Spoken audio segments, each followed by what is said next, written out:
வணக்கம். உங்கள் மீனாட்சி ராமசாமியான நான் மீண்டும் உங்களுக்காக ஒரு கதை சொல்ல வந்திருக்கிறேன். கதையின் தலைப்பு பறையொலி. இந்த கதை தமிழிசை இலக்கிய பேரவையால் 2ஆம் பரிசு பெற்றது என்பதையும் தங்களிடம் பகிர்ந்து கொள்ள விரும்புகிறேன். கதைக்குள்ளே போவோம் வாங்க. கதைக்குள்ளே போகிறதுக்கு முன்னாடி என் சேனலை சப்ஸ்கிரைப் பண்ணிக்கோங்க. பக்கத்தில் இருக்க பெல் ஐக்கானே மறந்துடாமல் அழுத்திடுங்க. அப்போ தாங்க தொடர்ந்து என் கதைகளை நீங்கள் கேட்க முடியும். கதைக்குள்ளே போவோம்.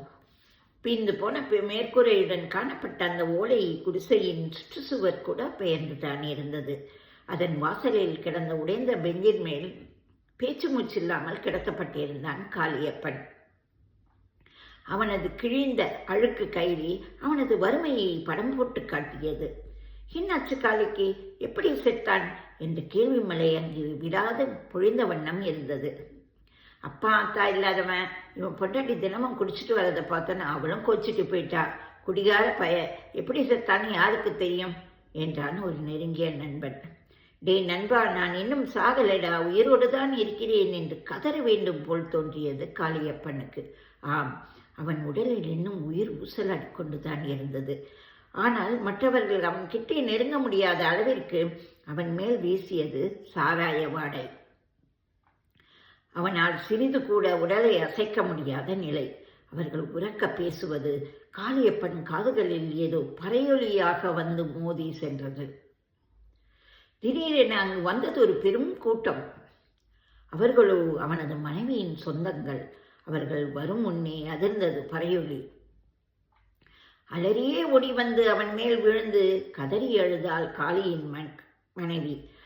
அவள் முன்னே திரண்டு அவனது உறவுகளும் கதறி அழுதனர். ஒருவருக்கொருவர் கட்டிப்பிடித்து ஒப்பாரி வைக்க ஆரம்பித்தனர். எதுவும் புரியாத 2 வயது காளியின் மகனுக்கு அதை புரிய வைக்க முயன்றனர் சொந்த பந்தங்கள்.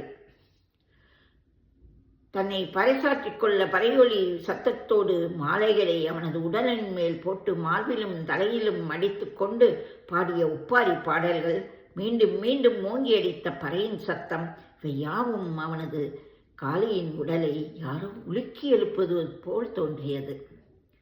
யாரடா சொன்னது என் புருஷன் செத்துட்டாருன்னு என திடீரென அலறியபடி லேசாக அசைந்த காளியின் விரல்களை காண்பித்தாள் அவனது மனைவி.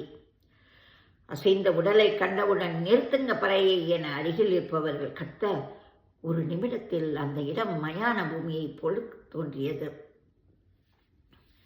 சட்டென காளியின் மனைவி யாரும் எதிர்பாராத விதமாக அந்த பறையை தனது கையில் வாங்கி கொண்டு விடாது அவனை சுற்றி சுற்றி வந்து வானை பிளக்கும் சத்தத்துடன் அடிக்க ஆரம்பித்தாள். மெதுவாக